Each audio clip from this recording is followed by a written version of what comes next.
Fear and desire are the exact same thing.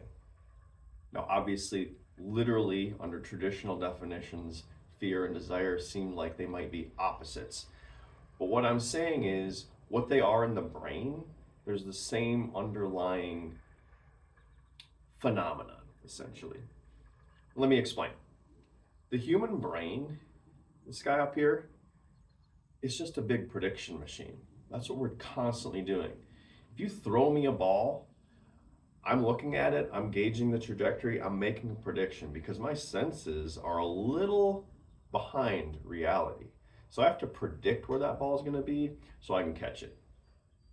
And we're really good at this. This is what we were built to do. We were built to make these kind of predictions based on our model of reality. When it comes to throwing a ball or doing things like that physically in the world, that makes perfect sense that we can make those predictions. But we make those predictions when it comes to what we think might happen, even if it's not necessarily physical. So we use that same model of reality and we make a prediction about what we think is going to happen. And that prediction, unlike the senses, unlike seeing the ball and gauging its trajectory and its size and all that stuff, unlike the physical aspect of things, we use information about our past experiences, about what we've heard from other people, about what we know to be true or believe to be true about the world. And that's why fear and desire are the same thing. They're just predictions. A fear is a prediction of, ooh, something bad might happen. And that is how we're wired. We are making those predictions because that's a protection mechanism against things that might hurt us. Think of rustling in the leaves or in the grasses, the long grasses. Oh, we've got a prairie out here.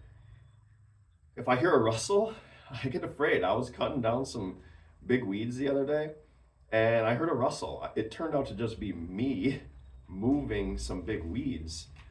But there was a moment of fear because primally I'm tuned to be like, oh, a rustle in the grass? It's probably a snake. That's probably some sort of animal.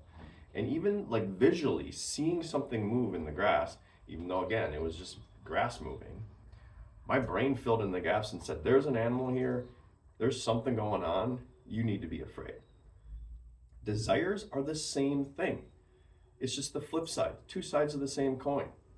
What you desire is what you think you want, okay? It's, I think this will be good for me. I think this will make me happy. Right?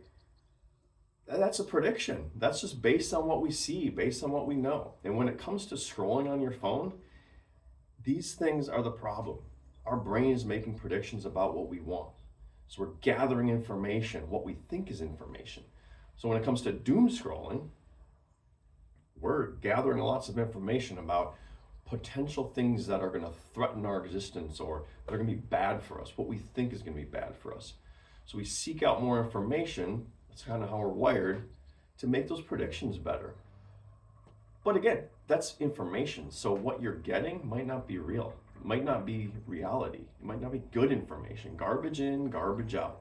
So the types of information you're bringing in lets you make a good prediction or a bad prediction based on how it's grounded in reality. And what we believe to be true about the world affects how we operate within it. Desires is the exact same thing. We see someone out there, in the case of not necessarily doom scrolling, but maybe over scrolling on their phone, maybe looking at other influencers or other people, even just in your own social network that you know personally, oh, they're on a vacation. I want a vacation. Look at how much fun they're having. That's desire is a prediction. I think that will make me happy because I see it is making them happy. So that's going to make me happy. It's just, it might, but it might not. And then there's another thing at play here. It's called the Hedonic Treadmill. And it just means we kind of return to a base state no matter what. So whether it's fears, we're going to return to a base state of happiness. Whether it's desires, we're going to return to a same base of happiness after a certain amount of time. That means even if we're getting what we want, what we desire, what we think is going to make us happy, it's temporary. Because we go right back down to that baseline, that standard baseline. And obviously, there's other things at play here. People can't return to normal based on other physiological things in our brain. But in general, this is a phenomenon that we are just wired. It's just our biology. And so that's why I say fear and desire are the exact same thing. And when it comes to scrolling and changing your scrolling behavior, understanding that the way these platforms make us feel, whether good or bad, is not necessarily reality. It's just our brain filling in the gaps. It's just doing what it's great at doing. And it's really good at doing it. And sometimes it's trying to protect us, and that's bad. And sometimes it's trying to tell us you need that, and that's bad too. Both of those things can be bad. What's better is going out in the real world and trying for yourself. See what makes you happy. See what might be you might be afraid of, new experiences, going somewhere that might potentially feel scary. Well, go find out for yourself. Make some experiments and see if that information you saw or thought about or you experienced or you saw on TV or saw on social media, see if it comes true. And that applies to desires too. What might make you happy? Well, try some other things. Might be some other things that make you happy too, but you won't know until you try it, until you see. And so less time in front of the phone, more time in front of reality. That's all I really have to say today. If any of this resonated with you, I'd ask you to subscribe. This was part of an engagement playlist that I'm putting together about how to lessen your engagement with the platform, because that's the second step in my MESA method, is to reduce your level of engagement with the platforms before you start to try to cut it out. Because you kind of want to dampen that level of engagement before you try to rip the Band-Aid off or make some serious changes to your life.